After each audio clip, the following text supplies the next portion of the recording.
The closing line has begun. I am Gabriel Morency. Let's rock. Countdown to kickoff of week 11. Donnie Rightside ready to step up, and then we'll share our best bets. I've got a bunch of props for you. There's a ton of injuries on the board this afternoon in the National Football League. We've got a couple of bonus picks for you, even CFL style. It's the CFL playoffs. I know Donnie Rightside. Donnie's going to be watching the CFL with me. He knows I'm going to the game. Donnie's all fired up. No NFL for Donnie today.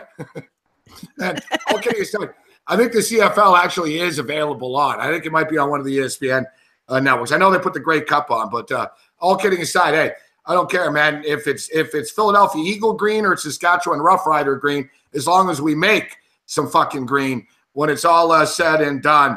Donnie Rightside ready to bring it. Sunday Night Football is Philadelphia Eagles are playing. What's going on, Donnie? Hey, doing good, man. Doing good, Gabe. Yeah, see, I noticed all week long, you're eating right now. See the tweets out there, a lot of water, a lot of apples out there. Now, the one thing, now eating all this clean stuff, Gabe, does that mean also that we're never going to bet the Cleveland Browns again? You know, it's funny because I actually fucking like them today. I think they're in a good spot again. I think they're in a good spot, Donnie. Last week was the first time I bet on the Browns all year. And I just don't have the heart to do it again right now. But I want to. And it's funny you bring that up because I was just talking to some people this morning about this. They said, what do you like? I said, well, the Browns are actually in a good spot at +7 on their home field. I said, but after last week, the only time I bet on it. But honestly, all kidding aside, Donnie, if you look at the Cleveland Browns at home, that Tennessee Titan game came down to the wire, went to overtime. That Jet game, they went up and down the fucking field. They turned the ball over inside the 10 repeatedly. The Pittsburgh Steelers game, week 1, they actually covered the number. They played 4 home games. They are 2-2 against the spread at home. Yeah. No, you're right about that. And again, you're looking at the game. If you just watch last week's football game with Detroit, I mean, it was one of those, if you're an analytics guy, like throughout the entire football game, Cleveland was right there covering. And you can argue, Gabe, that they should have actually won the game outright. But it's just the way they do Cleveland Browns football. Here they line up again. You got one of those, Florida teams going up north, Gabe. It's going to be really cold, really windy. Fournette banged up. He is going to give it a go. A couple wide receivers down for the Jacksonville Jaguars. And you say, you know what, Cleveland, you're getting more than a touchdown or right around a touchdown at home again. It is the right move to play Cleveland. But then again, I just sit in the back of my head. It's Cleveland. Do we have to? The thing is, too, is there a law that says we have to bet every game? I almost think there is. And you know me, Donnie, absolutely. You know me. It's not a more law-abiding citizen than myself, right? So, right, I respect all laws, but it's almost you feel that way, like, God, do I have to bet? Because I look at it, I'm like, no, don't do it. You don't have to bet it. You don't have to bet it. Yeah. I can't lie. It's funny you bring it up, Donnie, because that game really is calling my fucking name, man. And it's like you want to conquer it, Gabe. Like all year long, you look at Cleveland, like, you know what? I don't care how much money I freaking spend. Like if you stand in front of a slot machine, I know it's going to hit. Yeah. I know it's going to hit. The same thing with the Cleveland Browns. That's my buddy Cam Stewart that I do shows with. Motherfuckers bet on the Browns almost every week, dude. He's like, they're going to win outright. This is their spot. He did it with San Francisco. And I swear he lost like 3 weeks in a row, but he finally had that big glory. You're right. And on Friday, when we did the video for you, AJ, I said, you're not doing this again, are you? He's like, yeah. And he puts like nickels down. He's like, yeah, another nickel or dime on the Browns. I'm like, dear God. It's like, man. It's painful. Yeah. Yeah, but fuck. I think it is the right play. But let's blast through the rotation right now. 4-5-1, 4-5-2, right out of the gate, the Detroit Lions. A lot of people that I hear talking about this football game, Donnie, seem to be trying to make a case for the Chicago Bears. Oh, look, did you see the Lions last week? Have you seen the Lions this? Have you seen the Lions? That's who the Detroit Lions are. Like, are the Detroit Lions any different, now than they ever are? They're the same fucking team every year. But one thing is, even though the Lions don't have a perception of being a great road team, Donnie, the fact of the matter is the Detroit Lions have beaten the Chicago Bears 5 straight football games. What do you make of this one with the Lions laying 3? It's a tough one. And I know you're right, Gabe, because the same thing we talk about each and every closing line, like I always like in that 3-point range, which they are today, at home, always hanging around me. Let's take a look at Detroit. I don't like to go back to like the first game of the season, but I like to take that like last 5-game snapshot. Losing to Carolina 27-24 in a close one. That's no harm, no foul. It's a good football team. Losing to the New Orleans Saints after getting down 35-7 and fighting all the way back with the football only down 7. No shame in that. They're a good football team. Losing to the Pittsburgh Steelers, Gabe, 20-15. Pittsburgh Steelers are a good football team. Then you go and play a Green Bay team who's not as good as you are. 30-17 winner and an easy cover. You play the Cleveland Browns, Gabe. Again, The game was a lot closer, but, you don't cash tickets based on if the game was close. You cash tickets based on if you cover the point spread. 14-point win by the Cleveland Browns. The two things you want to look at, Gabe, what do? They battle really good football teams, and they put away bad football teams. What is the Chicago Bears at this point is how you want to figure it. I don't think the Chicago Bears are very good. That's what I'm trying to say. Yeah, that's, that was my analysis this morning. I said, let's just cut to the chase. The Lions are better than the Bears. And like you said, John Fox challenged his way out of a touchdown last week. And, they won a few games. They were 4-0 with Trubisky out of the gate. But the motherfucker was completing 4 passes a game, Donnie. And like you said, Detroit wins games like this. This is how they get to 9 wins every year. This is they beat the teams they're supposed to beat, and then they lose to the good teams. And as I stated, there's a recent history here. They've beaten them 5 straight times. All right, next game here, Kansas City and the Giants. Man, Giants, ton of injuries on the defensive side of the football. Sterling Shepard's just been named. He's out. He's not playing in this football game right now. And Donnie, one of the Kansas City Chiefs' weaknesses is you can run the ball right down their throat, right up the fucking middle. You strap it on, boom, you run the ball. Giants can't do that. I'm looking at this. The Giants, it's sort of like they're bringing a knife to a gunfight, and I don't even know if they have a fucking knife. They've got like one of the plastic dollar store knives, like they're for picnics. You know what I'm saying? Like, how are they going to move the ball? How are they going to keep up? And this. You and I talked about this on the TV show earlier in the week. I brought up the Andy Reid bye situation. Andy Reid is 18-3 straight up and 15-6 coming out of a bye week. There's been a repeated history of Andy Reid's football teams being ready to play coming out of the bye. Yeah, that's the one thing transferable with, if you're going to go back and use stats, I like to use coaching stats and how they translate. Andy Reid, very good. We talked about it earlier, Gabe, on your show this week, just how the preparation comes down. Some coaches just know exactly how to time that bye right, how to treat the football players, how to game plan through the week. I usually don't like Andy Reid on game day, but if we take a look, Gabe, at the Kansas City Chiefs, if you want to build a case towards the New York Giants, which again, we can go back and forth on this, the one thing you want to exploit on the New York Giants is a weak offensive line. Now, check this out. Alan Bailey's out today. D Ford, still no Tamba Hali. They're a little bit weak on the front 7 there. So if it's one thing that you can maybe overcompensate and protect, maybe Eli does get a little bit of protection today, because if you saw throughout the season, Kansas City is vulnerable in their defense. But the one thing, Gabe, if you look at the New York Giants, now you're at the point in the season where they're calling people in, they're seeing like who wants to play, who doesn't want to play. But now you're getting to, all right, the Giants are out of it. So, Sterling Shepard has the sniffles. He's going to sit this one out. Eli Apple's mom underwent surgery during the week, Gabe. I'm not talking about emergency surgery like today, like during the week. He's not going to play in this football game. Dude, Urgi Urbina, Donnie. Urgi Urbina. Remember the baseball closer? Fucking with the hatchets and stuff. Yeah, he pitched in the World Series. His mother was being held hostage. Yes. He's like, yeah, I'll worry about that after the game. Like, give me the ball. It's amazing, isn't it? Like, the Giants, what do they think this is? A rec fucking team? It's a flag football league, Donnie. Sorry, I got to go out. I got to go with the wife up to the in-laws this week, guys. Can't make it this weekend. Like, it's a fucking circus. You get a paycheck. Like, where's and again, Gabe, I don't like to use analogies from different sports, but you see the hockey player come back with 25 stitches in an abdomen when they're down, 5-1 and still want to gut it out for a couple more shifts in the third period. You have 16 football games in the NFL that you get paid for. Everything is on tape. When the going gets rough, you see who's in that room and trying to battle. And you have guys just saying, you know what? I hate this football coach. I checked out. And you still have a defense that quits, and now you're down even a few more men. Why do you want to gut it out at this point? It almost seems like the entire organization from top to bottom, Gabe, has quit. Like you said, Donnie, you got guys ripping the fucking McAdoo to the New York Post anonymously. And it's not even – no one's even denying it, because there's other guys on the team saying, I know this is real and I know who said it and I'm pissed. So they're basically like they're airing their laundry in public. It's an ugly situation. Look, and like you said too, I thought the same thing. I get it. McAdoo's a fucking clown, and it must be frustrating if you're on the Giants. But at the same point in time, like Janoris Jenkins got a $62 million contract on him. $62.5 million deal. Yeah. He fucking quit against San Francisco. Like, he refused to fucking tackle, or he refused to run. And he walked out of a practice.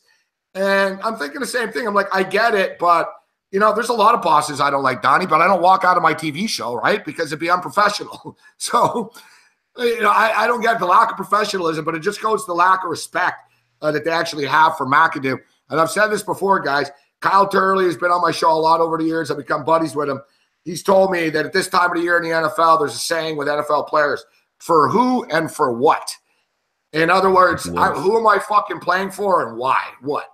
You know what? We're fucking 1-8. Well, you know what I mean? Coach is getting fired. This sucks. What am I playing for? And you could say, yeah, they're getting paid. But then we get into the non-guaranteed contract stuff, Donnie, where there's a bitterness, right? Fuck you guys. You would cut me in a heartbeat. Go fuck yourself. I think if the NFL actually guaranteed players contracts, guys would probably give a more honest effort in the second half of the season down the stretch of teams that are out of it, Donnie. It's an interesting one because when you go back to the Giants and hear all the grumblings out there, like I pretty much you can put an eyeball last week and say who the grumblings were, and without even like the press diming out these unnamed sources and individuals. Janoris Jenkins quit. Now he's still going to start this football game. He's already been suspended. DRC now with Eli Apple out, he's probably going to start this football game. He's been suspended. Do you think those two guys out there give a damn about a game that's going to be cold and windy, saying, you know what, the only thing I want to do is not hurt my knees, hurt my shoulder, or go down with a season-ending injury where they can cut me, move on from me, and I'm not going to be valuable to a team next year. Now, say for one thing, if you quit, how valuable technically you are because everything is on game tape. But now you have the two guys, to me, who already quit on the football team, going to play a major factor in this football game on defense. It's going to be interesting. So let me ask you, though, with all that being stated, and we just piled on the New York Giants, can we lay 10 on the road? Yeah, it's not something I want to do. No, it's not something. I mean, if you're saying, hey, Don, we always play it, Gabe. Hey, Don, who are you going to take in this game? Well, absolutely 100%. I can't back the New York Giants anymore. So automatically, I would lean towards Kansas City. A little bit windy conditions. I think Kansas City is going to be able to move the football up and down the field. I mean, come on. We're talking C.J. Beathard sliced this defense up last week with 0 weapons. Now you're talking about Andy Reid getting, 14 days to get ready to play the New York Giants, banged up at linebacker. They're going to expose the middle of the football field. They should be able to pluck, 28, 31, 34 points on the Giants' head today, Gabe. Yeah, that's what I'm thinking, too. 34-10, 37-10. Yep. Yeah, I don't know, 34-14. Yep. Yeah, a comfortable win. And I'm going to be honest with you. It's just we can't, recommend, hey, lay 10 points here. They probably roll them, though. Coming out of the bye week, I think they probably do roll them. I already played a fucking public teaser. I played it last night. Chiefs down to -3 and the Patriots to a pick 'em, Donnie. But we'll get to the Patriots game in a minute. Yep. So Tampa and Miami, I don't know. Unless you got a strong opinion on this, let's not spend too much time on it. This is like, one of the biggest waste of – this is supposed to be in week 1. So they both lost their bye week playing in this talking about two teams that don't give a shit. This is the definition of it. I mean, how much does Tampa care right now? Now, Jameis Winston's getting accused by an Uber driver, and, it's not like Jameis Winston's got the best reputation. Fuck, it's hard not to believe the Uber driver. And she's not even suing. People are like, oh, why'd she wait a year? She didn't wait a year. She filed a report the second he got out of a fucking car. She didn't file a police report. She filed an Uber report saying this guy's a groper. And, it's a fucking mess. Dirk Cutter's an idiot. Adam Gase thinks he's Vince Lombardi, and he's fucking coaching more like fucking, I don't know, like Rex Ryan. The thing's a shit show, this game. But do you have an opinion? I mean, I picked on Miami last week versus the Charlotte Panthers. That was a pretty easy one. It just goes on the basis, Gabe, where Miami's probably not going to make the playoffs as it seems now. Tampa Bay doesn't look like they're going anywhere. But again, Jay Cutler on one of those things, Gabe. You've all been. Look, let's just say you're at any job you have, and they go, "Hey, Gabe, man, you got like 4 months to go. You're catching a paycheck. Maybe you don't want to get yourself in harm's way. Just stay out of it." That's where Jay Cutler mode is right now. Ryan Fitzpatrick's just out there having fun. So you're right. Where would your edge be in this football game? So you know what? I'm pegging Tampa Bay. If I had to, I would take Miami. If I had to, I would take Miami. I could see it. Because, I mean, I don't really know where you have Adam Gase who's, trying to find people who will play for him and fit his system. Fitzpatrick's out there the one honest effort you're probably going to get, Gabe, is from Ryan Fitzpatrick. And that sounds terrible, but I would actually trust Fitzpatrick more than Cutler in this football game to me. Yeah, okay. So, we're passing on that one. This next one, actually, I'm starting to buy into here a little bit, Dottie. And great call by you. You were on the Green Bay Packers last week. Yes. So you cashed that. Now the Green Bay Packers getting points. And initially, earlier in the week, I was like, oh, look at this. It's like, well, I don't know if I can trust the Ravens laying points on the road. And look at the number here. But now the game time approaches. You look, Montgomery's out. Jones is out. Injuries in the back end, secondary. And, you and I talk about this with the running back situation. It's like, all right, you don't have Elliott, but you're plugging these other guys in, it'll be the same thing. But no, you don't have that big playability. So in this situation, it's not so much that Jamal Williams, the rookie out of BYU, can't run the football, but can he block, Donnie? So to me, we got a kid, and the fact is, no, he can't. Like, that's why Williams fell behind the depth chart, behind fucking Aaron Jones and shit. because they were disappointed in Williams' blocking ability. Now they don't have a fucking choice. So they're putting out a running back that can't pick up blitzes, taking on a Baltimore Raven team. And if I know this, Donnie, you don't think Harbaugh knows this? Like, oh, shit, let's pick on this fucking rookie running back and see if he can pick up this blitz. And they're going to come with exotic packages. They're going to confuse the fuck out of Brett Hundley. I don't know if they can protect Brett Hundley. And just because they beat the Bears last week doesn't mean everything's great with the Packers right now. And then conversely, you have the Baltimore Ravens coming off the bye week, 4-5. The playoff picture in the AFC still wide open. My Buffalo Bills are in the playoffs, so we're 5-4, and we look like we're about to fucking tap out. So there's a playoff spot there. Baltimore has too much pride. They're 4-5. They're not in a quit mentality. Harbaugh's don't quit. He's 4-5, coming in here thinking we can win this game. We're 5-5, and they got Jeremy Maclin back, and even more importantly, Danny Woodhead. This is the most weapons that Joe Flacco is going to have to work with all season long. Coming out of a bye, fresh legs on defense, raw quarterback in Hundley, running back that can't block and pass protect in the back there. I just can't make a case for Green Bay. I like the Baltimore Ravens. Gabe, I'm with you. I'm with you 100% on this side. The only thing that I just get a little bit leery of is Ronnie Stanley's going to be out, the left tackle for the Baltimore Ravens. But you're exactly correct the way you're looking at this football game. This is the healthiest. I mean, obviously Stanley's down, but I'm talking skill positions. Maclin didn't even have a injury designation this week, which should be like some sort of miracle all by itself. You're going to have some good wide receivers. You're going to have Danny Woodhead on third down. Forget about Danny Woodhead catching the football, Gabe. We talked about the same thing, picking up the blitz, being that smart veteran, knowing where the sticks are, knowing how to beat his man. If it's 3rd and 4, he's going to make sure he holds the ball out to get that extra half yard. Those intangibles were gone for most of the football season for the Ravens. And also, if you take a look from the Packers' perspective at this point, still down their best offensive lineman. You're right, going to be flushing in some young kids. And forget about it, it's still a young quarterback back there. Just setting the guys up in the right formation, making sure the offensive line is protecting correctly, making sure that running back is blocking the correct guy on the blitz. The one thing that I do like in this game, though, however, is I do like, obviously, the Ravens. But now you're looking at an atmosphere, Gabe, where it's going to be in that 20-degree range. Let's not forget Hundley coming in already with a banged up hamstring. When it's freezing cold, that thing doesn't get loosened up. So if he's not willing on 3rd and 6 to maybe scramble and get that first down, stay in the pocket, the Ravens will be back teeing off on that. Also, late addition there, Jimmy Smith, the cornerback for the Baltimore Ravens, will be playing in this football game. So they're a go on defense, rested and ready. Actually, Gabe, I just think they're the better overall football team. I think they're going to win this one. Yeah, we're in agreement on this. I've already pulled the trigger on it. The line keeps going up right now, so some people agree it's up to 2.5 right now, pretty much everywhere across the board at SBR sanctioned books. I just, like I said, I can't make a case for Green Bay. I don't see. I've had tough luck with Baltimore, but as I stated, Baltimore could make the playoffs, guys. They're not out of this thing yet. They've got a lot of pride on their football team. People don't mention Jimmy Smith, but he's a good player, Donnie. He makes a big difference in that secondary as well. Jordy Nelson. I have Jordy Nelson on a fantasy team, and I have Devontae Adams on another fantasy team. And I'll tell you what, guys, since Brett Hundley's come in, Jordy Nelson's been fucking irrelevant. 9 yards, 2 catches. They're throwing it to Devontae Adams.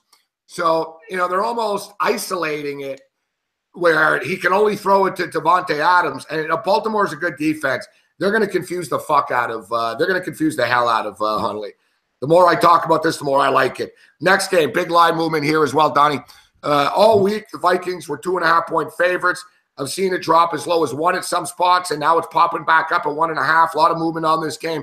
I like the over of this game, and I see this money starting to come in on the over. Some hot 46s and some Reds 46s on the board right now. I brought it up earlier in the week, guys.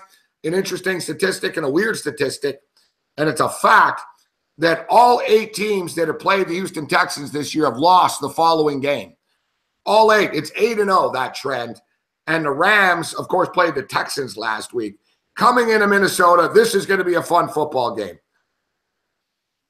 No, absolutely. Absolutely. And I back it up by saying I was not a Rams backer early in the football season. I didn't think they would be all that good. It turns out they're one of the better football teams, not only in the NFC game, but also in the entire NFL. They should have beat the Seattle Seahawks when you take it back 5 games ago. They dominated that football game, ended up losing 16-10. They go on the road and beat a good Jacksonville team by double digits. They crush Arizona 33-0, crush the Giants 51-17, crush Houston 33-7. But now you're starting to come back in that realm. We're going to play a really good football team on the road here, home team with the Minnesota Vikings. And you're right, just watching that line all week, Gabe, when you start looking at lines early in the week and you look at football games, this is one of those games, Gabe, I really want to watch the football game, but I got to be honest with you. I'm having a hard time trying to find a decided advantage for either one of these football teams. I like the way Case Keenum played last week on the road versus Washington, was able to throw some points, when instead of just saying in a game, 14-7, 17-10, just don't lose us the football game, 300 yards and 4 touchdowns. It's pretty impressive. But you look what the Rams are doing, the way the Rams are game planning, the way the Rams are healthy on the front line, healthy now on defense, got some good weapons around Jared Goff. They're playing great football. But when you get down to it, Gabe, Minnesota at home is a damn good football team, and the record proves over the past couple of years. Zimmer can game plan like nobody's business out there. Jared Goff's still a young kid. I mean, he's not a 6-7 year vet that's been all around the league and used to it. That's a dome that's going to be loud. It's a playoff atmosphere. Let's see how he handles this one today, Gabe. Yeah, and Mike Zimmer is just dominant against the spread, specifically against non-division teams, guys. It's just almost automatic money. And in the second half of the season, especially 11-3 against the spread, last 14 second half games against non-division opponents. He just owns non-division. He just does, constantly. And, to me, the difference is Mike Zimmer, the home field. I think that the Vikings, he could put together some packages to confuse Goff enough. And, I think they can make enough plays on offense. I think there's going to be some points put up on the board in this game. And I've been saying this all week, and it's been 45 all week. Now it's sitting there. It pops up at 46. Now, I want to bring up a prop in this game, guys, and I already bet this prop. But the prop is Case Keenum over under 20.5 completions. I think there's going to be some points put up on the board here. I think that both teams are going to get to the high 20s, and maybe the winner gets into the 30s of this contest. And the fact is, the Vikings do a lot of dink and dunk stuff. All right. So the prop is 20.5 for Case Keenum. Last week, 21 completions. Week before, 27. Week before, 20. Week before that, 24. So 3 of the last 4 games, Donnie, he's gone over this number. And that's going over the number beating up on the Cleveland Browns, 33-16. That's playing against a low-scoring game against the Baltimore Ravens. All right. The Green Bay Packer game, 23-10 game, completed 24 passes. This is a game that I think actually is going to be a track meet, and he's going to be forced to throw the football. I like Case Keenum to go over 20.5. It's a low number because people aren't going to bet it because it's Case Keenum. But the fact of the matter is, man, Case Keenum, like I said, 3 of the last 4 football games, easily gone over 20.5 completions. I already bet it. Give me over 20.5 completions. I like the Vikings in this game, and I like the over as well. Gabe, good point on that. You know what you want to bring up with Minnesota when you take a look at a few games, and maybe some statistics can be a little bit slighted there. Last week, Minnesota's defense gives up 313 yards. Kirk Cousins, we know, can flow the football around. If you look at the previous 4 games, you had the game against Chicago, Trubisky's out there, 159. You had Green Bay when they were down. What did Aaron Rodgers exit in the first quarter, 155 yards in the air. Baltimore, 144. We all know their struggles. Cleveland, 161 through the air. You finally met up against that kid that can actually throw the football. You got 313. Jared Goff in that offense. They should be able to move it, Gabe. I like the over. I like where you're going here. All right, so we're in agreement here. So, yeah, I got Case Keenum over 20.5. Mm-hmm. I'm taking the Vikings and the over in this football game. This next football game, wow. Whoa, yeah, this might be worse than the fucking Miami-Tampa game. Arizona and Houston. Tom Savage versus Blaine Gabbert. And I don't know, Donnie, I know your politics probably don't skew on the side of Colin Kaepernick, but at this fucking point, it's hard to argue. We're just at bottom of the fucking barrel with quarterbacks this year, dude. It's a bad one, and we joked about it all week long about some of the quarterback matchups that we're actually seeing this week as it gets late in the year. It's hard to find a good quarterback as it is for game 1 and keep them healthy. Now you're down to Gabbert and Savage, and the best part about it, Gabe, is you watch the tickets come in, you see the money. Like there's money, like you say, like, hey man, I really like the Texans, man. There's money coming in on Tom Savage, and you watch Tom Savage every single week. What has he even shown you? Now down Will Fuller. And now you're looking at Patrick Peterson, one of the best cornerbacks in the game, Gabe, who's one of the few guys that will trail and shadow your best wide receiver the entire game. He's going to be locked in on Hopkins on one side. What does he do? Like, where are the points? What kind of fun are we going to have in this football game? I don't know, man. It's a disaster. Haven't the people of Houston suffered enough? Well, at least they won. They won the World Series, right? So they go fuck. Good for another 10 years. Yeah, they're good. They're good. They're good. Yeah. So let's not waste any time. I don't have an opinion from a betting standpoint. I really don't. Mm-mm. No, like I can't. I can't make an argument for either team. Okay, this next game, we open up the show briefly talking about this. The Jacksonville Jaguars going into Cleveland laying 7 points, and you know what? The Cleveland Browns are the fucking play in this game. You know, number one, you laying 7 points on the road with Blake Bortles. You got a Florida team going into Ohio in here, chilly weather, a little bit of wind. You know, playing it close to the vest. Let's run the football. Let's just try to get out of here with a win. And as I stated, the Cleveland Browns, you know, this is just off the top of my head, and I'll look at throughout the season numbers here, but Tennessee game went to overtime. The Jet game, close as hell. They turned the ball over 5 times in the red zone. They covered the game against Pittsburgh at home. And I guess the one was Cincinnati beat them. So, you know, they're 2-2 against the spread at home this year. I think the spread's too high for Jacksonville. I really do. No, and Gabe, again, like you try to take things objectively because we always like to say NFL's week to week, and it's a really true statement there. They're an inept organization, but sometimes you still have to draw some value, even though they haven't been winning, you say, on this football game. Now, Gabe, one of the best things that you've done all season long was when Allen Robinson went down, you said, you know what, this is actually going to help the Jaguars. And even me was saying, like, yeah, I don't know how losing your best weapon is going to help the Jaguars. But they got back to what they want to do. They want to play really good defense. They want to run the football. They want to pound it. They want to say, look at last week, Gabe, when you had to start. It's funny. They still won the football last week. But when you were down in the fourth quarter, you say, you know what, we got to rely on Blaine Gabbert out here. The damn kid threw 2 interceptions and sort of threw a third as a pick six in the fourth quarter alone when you let him. It's going to be cold. They're going to keep it on the ground. It's going to be close. All you need probably here, Gabe, is that one mistake for Jacksonville and that one non-mistake for Cleveland, and you should be able to cover. Are you going to say Jacksonville's going in here and shut them down 33-3? I don't see that here. I think it's going to be a slow-played football game where Jacksonville's only MO here, Gabe, is to get the win, not to blow out, not get style points in here. Fournette's a little bit banged up as well. I got to admit, Cleveland's the right play here, and I hate to say it. Yeah, you know what? And between the let's say the 20s, or between even more so, between the 10s, the Browns make plays, guys. If you watch the Browns play, it's not Keystone Cops on every play or anything like that. They make plays and they look good, and then there's just that massive Browns mistake. Except the mistakes happen on all facets of the game, including with the coaches and the decisions, with the quarterbacks, with fucking the cornerbacks, you name it. There's something bad can happen, but there's no way in hell you can lay 7 points on the road with the Jacksonville Jaguars, in my opinion, in this spot. Close game. Did the Browns actually win today? No. Let's say the Jags win by a field goal.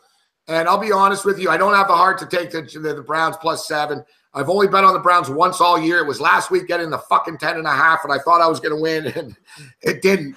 So, but I'm not going to lie, Donnie. I teased the fucking Browns. No, Gabe, I can't. Look, I agree with you here. Browns +14. Yep, I agree with you here. They're at home. It's Jacksonville's not MO is saying let's just step on the gas and beat you 45-7 because we can throw it all over the lot. They're going to play a condensed version because, as Jacksonville knows, as we know, Gabe, you're just going to go out there and be like, you know what? Let Cleveland make the mistake out here before we do, and that's the way you're playing. I would love it. And Hugh Jackson, I'm just going to tell you this one time. When you get inside the 10, it's like 4th and 2 or 4th and 1.5 or 4th and 1. Just kick the field goal. Kick the field goal. Don't mess around. If there's 16 seconds left in the half, you have no timeouts. You're on the 20-yard line. Don't say, let's get one more play out of bounds, because it's clear nobody understands how to play football at the end of the half for the Cleveland Browns. Just take the points as easy as you can, and you should be able to get a cover here. I don't know if you saw the end of the half of the USC Trojan UCLA game last night, but Sam Darnold will fit right in with the Cleveland Browns. He did the same fucking thing. He fucking scrambled. And instead of throwing the ball away or running out of bounds, he tried to get into the end zone, and he got stopped short, like at the 3-yard line, and they had no time left. They had no timeouts. They had no time. And I was like, yeah, you'll fit right in Cleveland there, kid. Yeah, exactly. Yep. You'll fit fucking right the fuck in.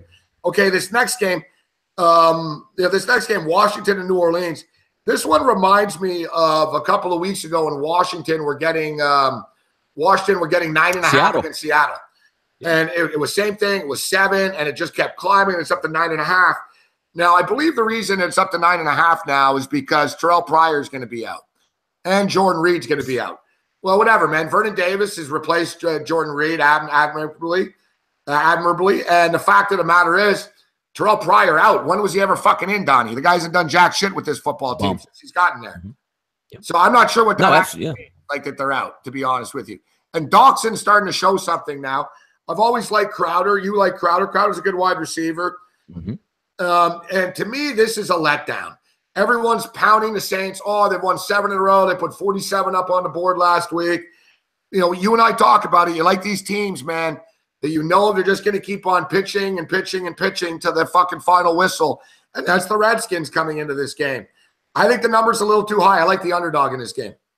No, I do. I agree. And I really don't understand the line move because you're right. I think it was this morning. The line was hanging to like 7, 7.5, 8 all week. And now you're seeing the 9.5. So I even seen it creep, 10 with a little bit of juice going the opposite way. I like the way they played last week against Minnesota. Took a loss 38-30. It is what it is. But you're right. They did play Seattle tough 17-14.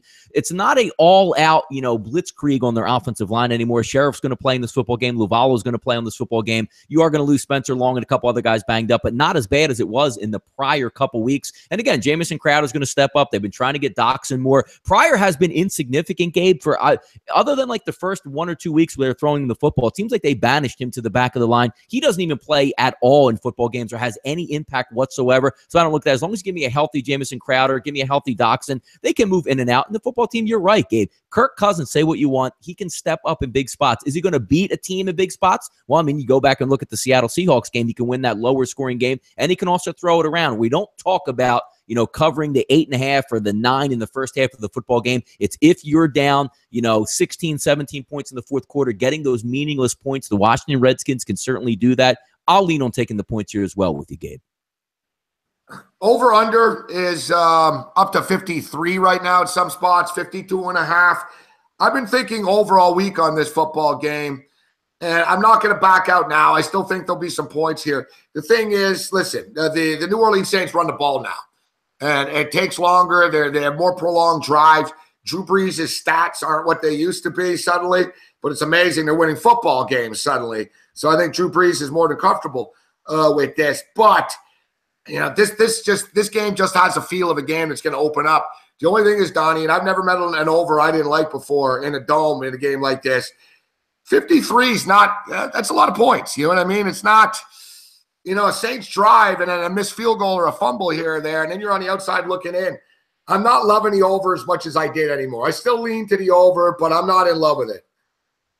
I actually like the over, Gabe. Again, we're going back a couple games. You want to look and see if these stats are lying or not. We talked about it early on your show. When you look at the New Orleans Saints, when they played Detroit 281 through the air, you had a good competent quarterback. Green Bay with the backup 79 yards. Chicago, they can't pass 150. Tampa Bay, an injured Jameis Winston coming into the football game. Fitzpatrick takes over second half, 113. Buffalo, we've all seen Tyrod Taylor struggles, 129. Now you're going to get a step up in class where another team can actually put a little bit of pressure on you through the air. I like points in this football game because if New Orleans has to revert back, Gabe, to what they know best in the past couple of years, Drew Brees can throw you out of a lot of holes. I see points in this one. I would be shocked if this game ends up like a 21-17 ball game, Gabe. Two good quarterbacks, two good offenses. A lot of injuries are going to play in this one. I think New Orleans can pretty much name their number on offense if they want to push the ticket, but I do think Kirk Cousins can bring up the back end and close late and get a cover. I like points in this one, Gabe.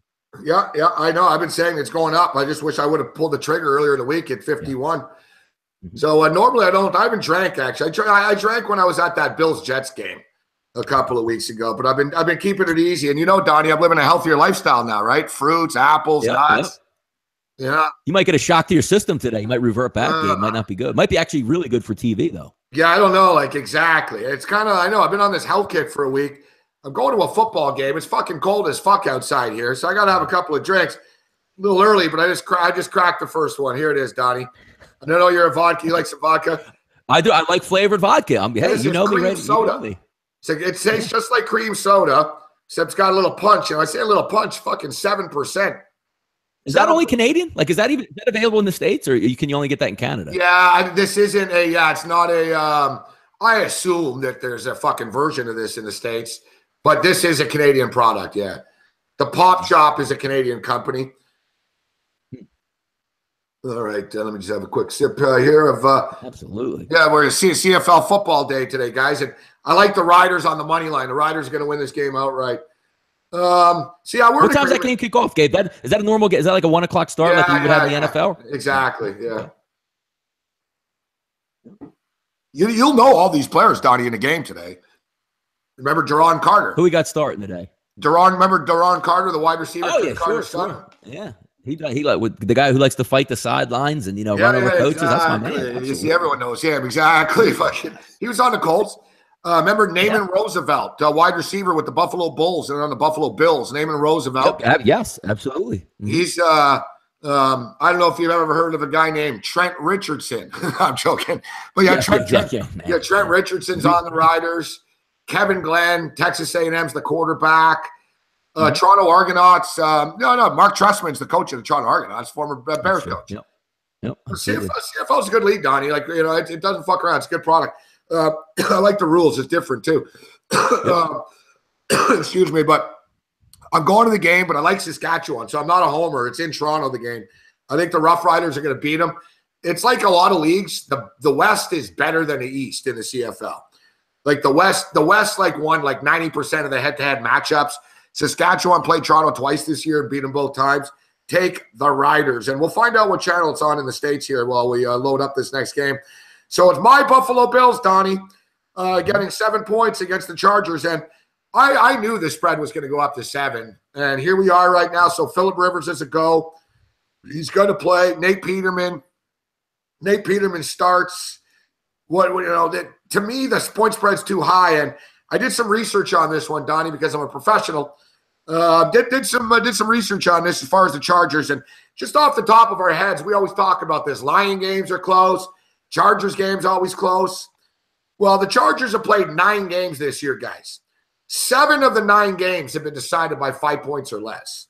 So even though Nate Peterman's starting, I'm in no hurry to fucking lay 7 with a Charger team that doesn't blow anybody out. They got blown out once, and they had one blowout win. They beat who did they fucking beat easy? They had one win against the Broncos, 21-0. 21-0. Yeah. So 7 of the 9 games have been decided by 5 points or less for the Chargers this year. No real distinct home field advantage. And if they're putting Peterman in here, they don't think he sucks. Peterman can throw the football better than Tyrod Taylor can. My issue with this is the offensive line. Miller out.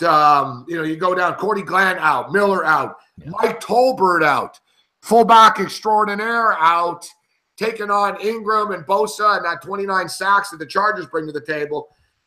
Even with all that being fucking stated, man, to me, it's Bills are passing this game. The Chargers just don't win by these margins.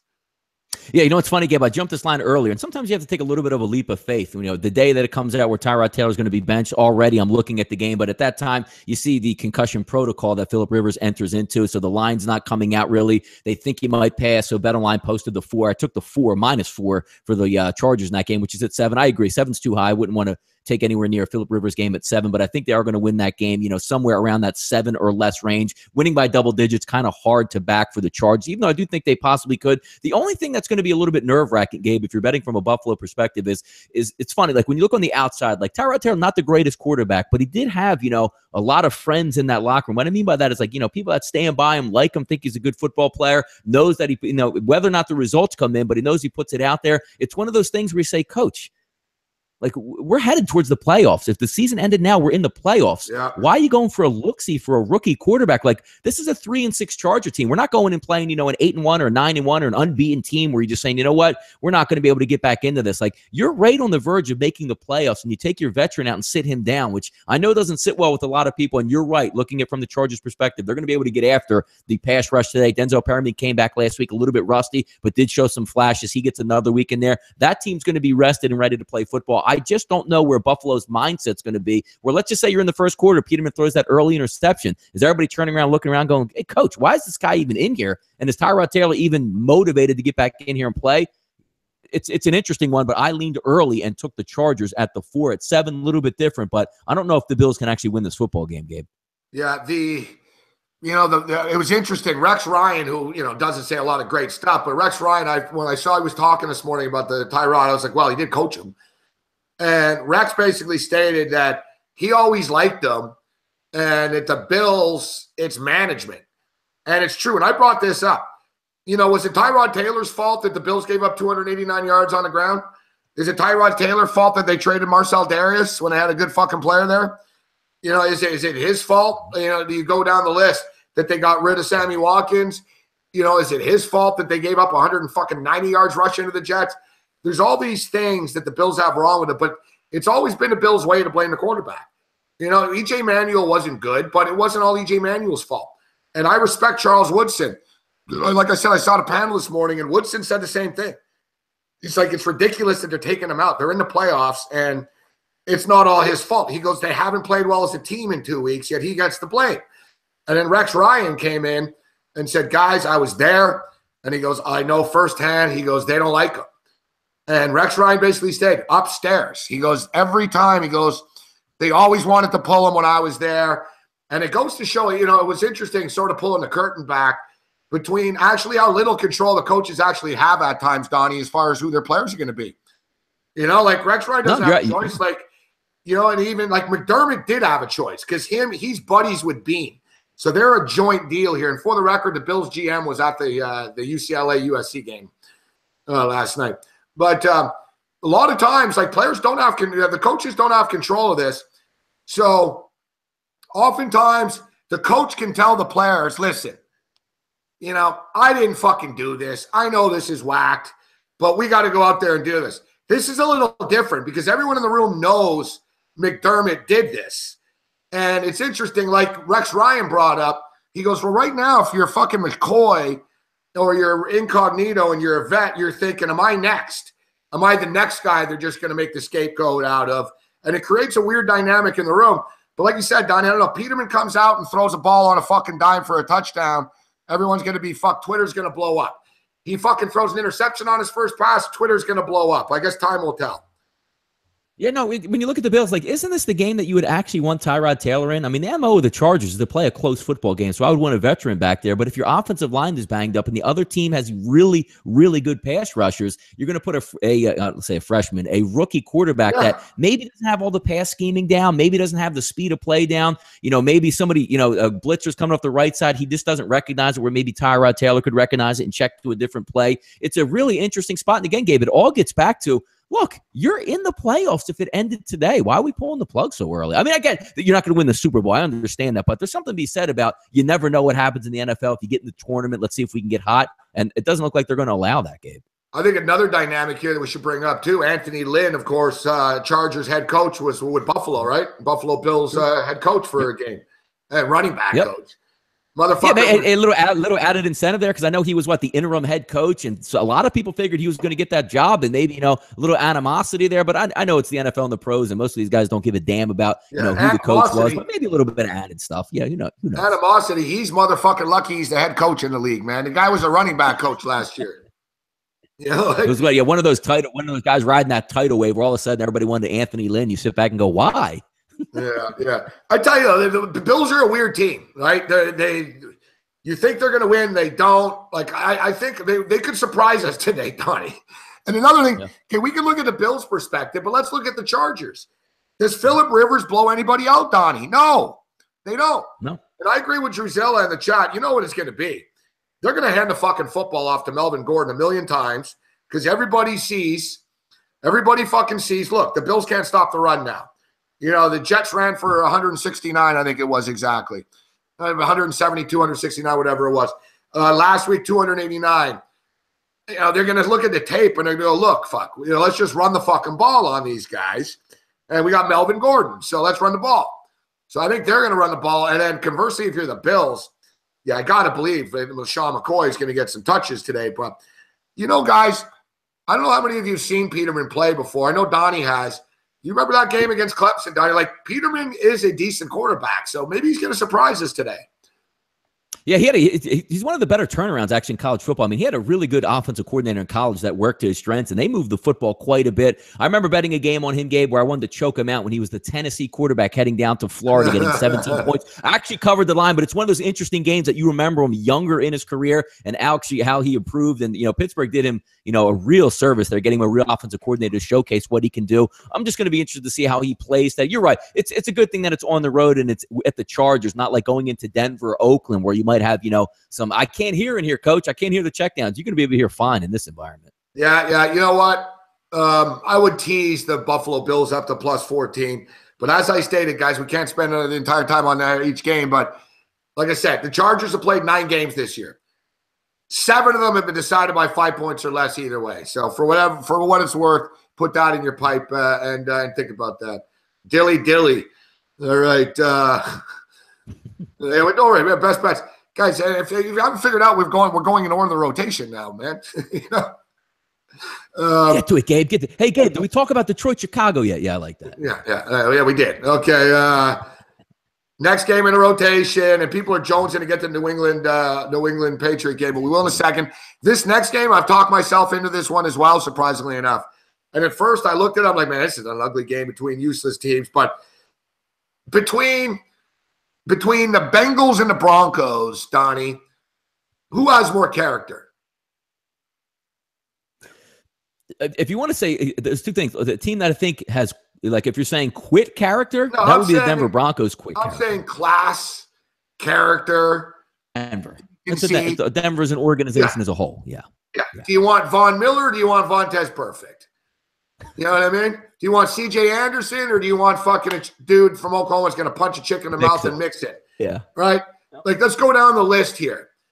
Like, who's got more pride? Who's a Super Bowl champion?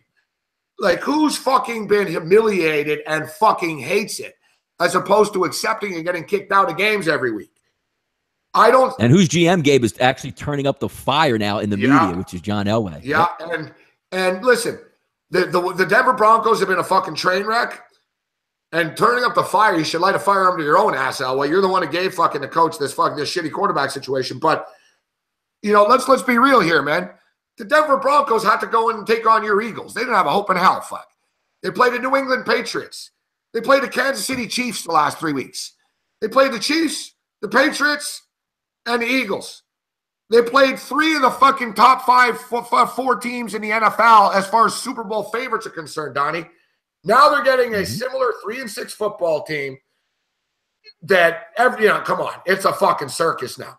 I kept talking earlier, they're not out of it. The Bengals can salvage this. No, now they're out of it. It's 3-6. It's pretty painfully obvious that, Andy Dalton could come out and fucking take a shit on the 50-yard line, and they're not going to take him out of the game. Okay? It's to the point that it's pretty clear no matter what Andy Dalton does, A.J. McCarron is not getting on the field. For whatever reason that is, I don't know. And we should know A.J. McCarron filed a grievance against the Bengals. So, there's nothing positive going for me to hang my hat on the Bengals. Meanwhile, I have a Bronco team that I know plays with pride in one of the best football towns in America, in which they love the Broncos so much there. It won't be like, big deal, you beat the fucking Bengals. You still suck, fuck you. They'll be like, yeah, good job, guys. We fucking, you know what I mean? Good. There's a positivity about this coming into this. And I'd rather have Demaryius Thomas. I'd rather have Emmanuel Sanders. I'd rather have C.J. Anderson. I think the Broncos are a better football team than the Cincinnati Bengals are, and I think the Bengals are just fucking gutless. We only got to lay 2.5. Give me the fucking Broncos.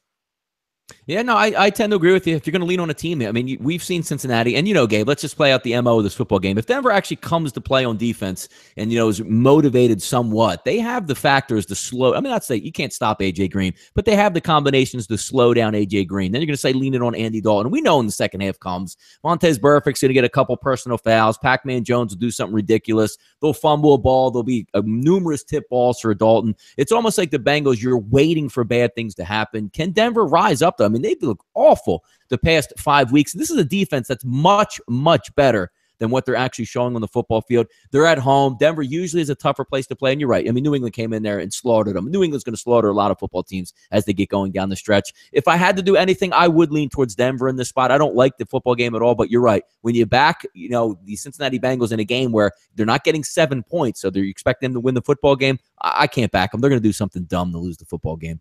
All right, so let's get to the game that everybody was asking about. The New England Patriots and Oakland Raiders from Mexico City. Up to 7 right now, Donnie. It's a 7. It's been bouncing around, actually, from 7, 6.5s, and 7s. I'm seeing a 7 right now, 54.5. A lot of talk has been made as far as the Raiders not going to Mexico City early, just going on their regular pattern. They stayed in Oakland this week. as opposed to the Patriots, who played against Denver last week and then stayed in Colorado and practiced at the Air Force Falcon facility. So have been acclimated to the altitude now for like a week plus right now. I think it is a big advantage. The Raiders, still without interception, only team in the NFL without a single motherfucking interception. They don't pick the ball off. They can't get to the quarterback. They can't rush the quarterback, and they can't intercept the football. To me, that's a pretty bad combination when you're playing against a guy named Tom Brady. And I brought this up earlier in the week, Donnie, with this altitude stuff, and even the way the Patriots play. Belichick's the best coach in the world. He attacks the weaknesses. He thinks about every possible angle. And with the altitude, the Raiders have a lot of big fat guys on their team and shit. I guarantee you, dude, Brady's going to be doing his classic dink and dunk slant shit. They'll get the Raiders running sideways, vertically all day long. And by the time they get to the third quarter, the Raiders are going to be fucking gassed, I think, Donnie. Gabe, you're so right. I mean, break this game down to the simplest element here. You have Tom Brady. They're starting to ramp up. They're getting into their playoff mode. They're starting to roll football teams. But when you sit back and just take a simple approach to this football game, you say, I have Bill Belichick and two damn good, maybe two of the better. Matt Patricia's really turned that defense around as the season goes on. We all know Josh McDaniels is a really good coach. You have that three-headed tandem coming in, going against, what I would like to say is like maybe a clown show of Jack Del Rio. And we're the Raiders. We're swashbucklers out here. Yeah. What is their game plan? And you go against Denver. When you say Denver overall has the parts of a good defense, they just said, you know what? Your linebackers can't hang with us. We're going to run every single running back and tight end right at your linebackers and destroy you. You don't think Bill Belichick and them sit back and go, we're going to get this Raiders team going. We're going to let them gas themselves out. They have two fast pass rushers. We'll let them chase all over the football field. And by midway through the second quarter, we're just going to be running wild over the middle. It's all about game plans. It's all about how teams are stepping up. Everybody was worried about the Patriots in the beginning of the year. Now look what they're doing, starting to turn it on and play good football. If you're looking to back the Raiders just as a contrarian getting 7 in a neutral environment, I get it. I really do. It's Mexico City. You don't really know what's going to happen.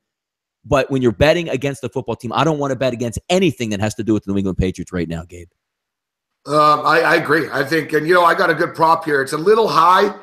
It's funny too because I talked about these quarterback props, and I like I like Kirk Cousins to go over 23.5 as well, guys. And I'll recap on my best bets in a second here. But I'm looking at this game, and it's funny. I heard Rex Ryan say this, brought it up, and I said the exact same thing earlier in the week. I said they're going to get them going sideways and just sort of play keep away, make the Raiders run them into the ground, attack. Their secondary sucks. They can't get a pass rush. It's tailor-made for Brady to just fucking drop back and throw the ball over the middle all day long. And then first thing Rex Ryan says is, I'll tell you what, guys, Brady's going to throw the ball 60 times today. And he said the same thing I was saying all week. He goes, Belichick's going to know this, and he's going to attack it, and they're going to run the Raiders into the dirt by doing this. So I feel smart right now because I know that's what they're going to do too. So let's take that over prop, though. Tom Brady over 26.5 completions as well. They're going to throw the ball 55 times. He'll complete fucking 33 of them, most likely, if not more. Donnie, we got your Eagles and Cowboys on the board tonight. Big line movement there. But before we get to that, best bets, what do you got for the early game? But I'm going to go 2 games tonight. We went over the entire card. I'm going to give 2 games out here that I do like last week on the show. Ended up going 2-1 with that bomb. After going 2-0, Gabe bombed out there on the New York Giants in the 4 o'clock games. Let's go for another 2-0 early start. We're going to lean on 457, 458. The Baltimore Ravens heading into play at Lambeau Field today. Cold environment. I just think overall more veteran leadership on that Baltimore team. Rested and ready coming into this football game. I'm going to trust, even though Joe Flacco hasn't played this year. He's getting some weapons back. I think he's going to do just enough to win this football game. Don't need a blowout, just need a win. I'm going to lean on the Ravens minus 2.5, the current line there across the board. Second game, Gabe, I'm going to lean on. We also talked about it as well. We're going to go down to the Dome, 465, 466, Washington and New Orleans. This is the first time in a couple weeks New Orleans is going to get a taste of a good throwing quarterback here with Kirk Cousins. Defense is a little bit banged up. I see points in this one. I would be hard-pressed to see this game not getting into the 50s, so we'll take the prevailing line out there, Gabe, 52.5 at BetOnline. I'm going to reach over, so my 2 bets will be the Ravens minus 2.5 and over 52.5 in the Washington Redskins New Orleans Saints game. Like your picks. I'm on the Baltimore Ravens as well. Like the Baltimore Ravens to get this done. We talk about this is as healthy as they've been all year long. Getting Jeremy Maclin back, but more importantly to me, getting Danny Woodhead back. A healthy Woodhead's going to make Joe Flacco and that offense look a lot better. That defense going to confuse the hell out of Hundley. Give me the Baltimore Ravens. to win this football game. I'll lay the 2 points as well. I like the Minnesota Vikings. I think in Zimmer, I trust Minnesota and the over. Give me Minnesota and the over. I got that Case Keenum prop to over 20.5. I agree with the over in the Saints and the Redskins, and I like the Redskins plus the 9.5 points as well. Later in the day, because I won't be here at the half, actually. Well, the big man's going to step up and in. I like the Denver Broncos later. I like the Patriots and the over in that football game. As far as my long field goal props, very windy everywhere, guys. So we're going to take the long field goal prop in the Redskins and the Saints game in the Dome. Peyton's always kicking long field goals. I like that one. And Chargers and Bills, perfect conditions in Los Angeles. Hostet's got a booming leg. Those are the 2 long field goal props that I'll be taking. The QB props that I'm taking, I've got Case Keenum over 20.5. I went pretty big on that. I really like that one. Kirk Cousins over 23.5. And tonight, Dak Prescott over 21.5, because I think the Cowboys going to have a hard time running the football. They're going to be playing from behind because they're going to be trailing Donnie Right sides. Philadelphia Eagles. Line's been moving around. I like it, Donnie. Yeah, what do you think of that prop with Prescott, like having to throw the ball? Yeah, it makes sense. I mean, when you're just trying to be a smart gambler there, you have to lead on. I mean, you have an over-under in the high 40s, 48. You have the Philadelphia Eagles favored right now by about 6 points, so you would factor them coming from behind there. And you're right. You're going to get a lot of – if the Eagles have a good pass rush, what's the best way to get around it, Gabe? Short passes, 3-4 yard outs, slants, Jason Witten over the middle, Cole Beasley in the slot. That's how you do it. And dump downs to the running backs. Yes, I like it. Unfucking believable. Saskatchewan Roughriders now up to plus 3.5 right now. Little CFL action. Fuck, I've gone pretty hard on this fucking game. You're going to have to settle Bobano out there. You're going to have to settle him down today. Yeah, I don't know. You really think I doubt Bobano's going to streak onto the field, or he's all wasted and naked right now there. We'll see. Maybe you think Bobano's drunk in the game? You think he has a couple of drinks? I think he has some pops out there. Yeah, maybe dips into the Molson. Yes, absolutely. Yeah, I guess. You're right. He's boozing it at home all the time. You're right. He'll probably have a few. Look, I've already all right, Ruthie. I've already. This one went down pretty fast, actually, Donnie. That's good. Hey, I'm impressed by that. You know me. I'm the Cuban heritage here. I like anything flavored, vanilla, all that stuff. I'm with it. I would love to have one of those. Yeah, those went down pretty good. I'm going to bring a couple over. I'm going to bring them my jacket. We'll see how far I get, Donnie. If I don't get it with him, I don't get in with him. Like, so the worst thing they can do. All right, you can't bring him in. The good thing in Canada, like everyone in Canada are such boozers, Donnie. It's almost acceptable behavior. Like you try to sneak booze into a game. Yeah, it's all like they just sort of give you the shrug, like, yeah, come on, buddy. It's like they pat you down, they say it there, just like, hey, just don't embarrass us by trying to bring in an entire keg. It's all right, get in there, bring the flasks. Yeah. It's like it's exactly. But okay, so yeah, best bets: Baltimore Ravens, Minnesota Vikings, Rams over the number. I like the Denver Broncos. I like that Redskin game to go over the number, and I think the Vikings and the Rams goes over the number as well. So we got about 2 minutes here, Donnie. What do you make? What do you make of this football game tonight with the injuries? We talk about it with Tyron Smith being out and Sean Lee being out. Earlier in the week, you thought the Eagles can comfortably win this game, and good news for Eagles backers is that Eagles backers Alshon Jeffrey's been cleared to play tonight. Don, he's good to go.